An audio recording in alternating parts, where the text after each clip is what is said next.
E vamos começar o Itatiaia Saúde. Hoje estamos recebendo aqui no estúdio o médico, ginecologista, professor, o doutor Walter Passe. Bom dia, doutor, tudo bem? Bom dia, Patrícia, bom dia, Silvio. Bom dia, prazer doutor. Mais uma vez estar aqui com você. Alegria recebê-lo novamente. Então, o tema de hoje, nós vamos abordar a questão da obesidade com relação ao câncer, principalmente ao câncer de mama, que estamos despedindo aí do Outubro Rosa, mas o alerta tem que ficar sempre presente, não é isso, doutor Walter? Com certeza, né? Eu acho tão importante a questão da prevenção, né?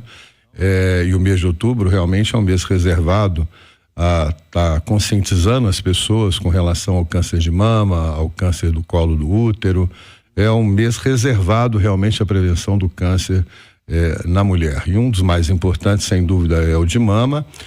E eu acho que é um assunto que realmente é interessante que a gente venha abordar. Obrigado pelo convite. Doutor Walter, eu que agradeço muito. Agora são 9h30, o sinal está marcando. Como que a obesidade ela está relacionada aí ao desenvolvimento de qualquer tipo de câncer? Olha, a obesidade por origem já é um estado inflamatório, né? E toda vez que existe um quadro de sobrepeso e de obesidade mesmo, né? Existe uma produção anormal de hormônios. Você tem ideia, o panícula adiposo, que é aquela gordura que, por exemplo, tem no abdômen, ela produz hormônios. E na maioria das vezes esses hormônios vão gerar um desequilíbrio, porque nós sabemos que hormônios, o que faz mal não são os hormônios, é o excesso do hormônio, é o desequilíbrio hormonal. Né? Além de todos os outros fatores inflamatórios que estão correlacionados com a obesidade. Olha, eu vou ter que mudar um pouco essa pauta, porque o senhor falou sobre excesso de hormônios, equilíbrio de hormônios. Há pouco tempo o senhor veio aqui e falou sobre a questão do chip da beleza, que é tido aí como um regulador de hormônios de todas nós mulheres. Acontece que há pouco tempo agora, a Anvisa, por meio de uma resolução, proibiu a manutenção, né, desses hormônios, desse chip da beleza. O que fala essa resolução? Eu estou vendo que o senhor está viajando muito, está falando sobre esse assunto. Gostaria que o senhor falasse aqui com a gente também. Bom, um prazer estar falando desse assunto. Eu acho extremamente pertinente no momento a gente comentar a respeito do assunto. O primeiro ponto importante, Assir e Patrícia, é entender que implantes hormonais, primeiro, não são chips. Implantes hormonais são uma via de administração de hormônios, né? Do mesmo jeito que a via oral através do comprimido, assim como a injeção através da aplicação intramuscular ou mesmo subcutânea, implantes são uma via. E como via causa realmente bastante estranheza proibir uma via, né? Traçando um paralelo, é mais ou menos assim, eu vou proibir o comprimido, eu vou proibir a injeção. Né? Os implantes hormonais, como eu comentei, é uma via. Através dessa via você pode utilizar uma série de hormônios, até mesmo outros fármacos, né? Então, causa estranheza, porque quando você vai falar do comprimido, você pode criticar a substância que está no comprimido, mas não a via implante, porque a via implante, inclusive, traz uma série de benefícios, um uso menor de substâncias, não ocorre a primeira passagem pelo fígado, com isso os efeitos colaterais são muito menores.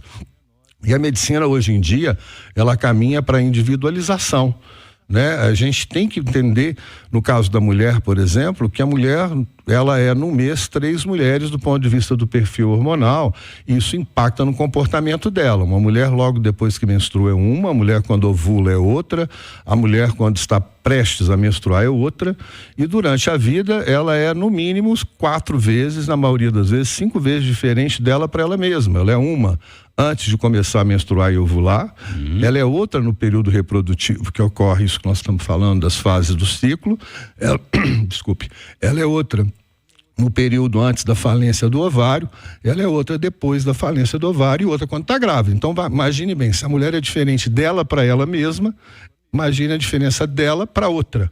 Os implantes ajudam muito nisso. Porque eles acabam regulando, né, doutor? A gente tem que lembrar aqui, gente, porque essa medida, essa resolução, ela foi editada aí no último dia 18 de outubro, né?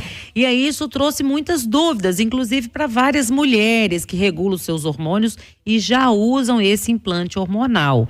Então o senhor falou muito bem, porque hoje é conhecido como chip da beleza, mas em todas as profissões a gente tem aí, né, as situações dos profissionais que acabam deturpando, né, para que serve aquele item. No caso, é o implante hormonal. Isso, eu acho que aí é o ponto, talvez o mais importante, Patrícia. A Anvisa liberou essa resolução, principalmente por causa do mau uso, né?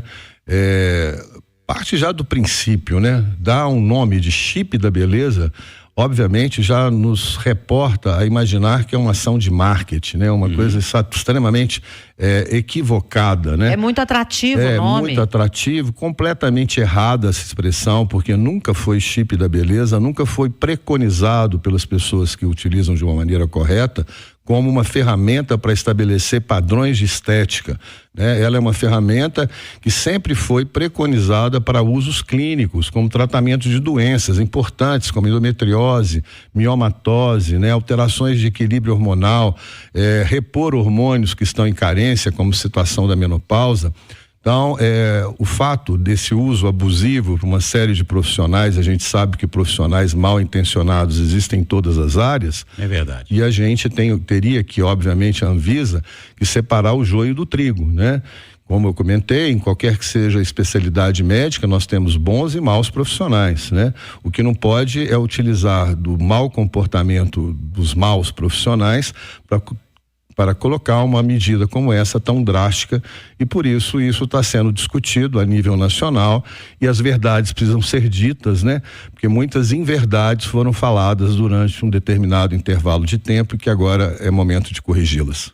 Ah, muito bem, e o senhor aproveitou bem o espaço aqui, né, doutor? Porque a gente tem que esclarecer, o senhor que é um professor, um homem tão sério, sempre falou da importância do implante hormonal, inclusive para regular até a obesidade também, né? Sim, a obesidade, como eu falei, é um estado que muitas vezes é devido ao desequilíbrio hormonal. É o corpo inflamado. Exatamente, nós temos hoje em ginecologia uma situação muito comum chamada ovário policístico.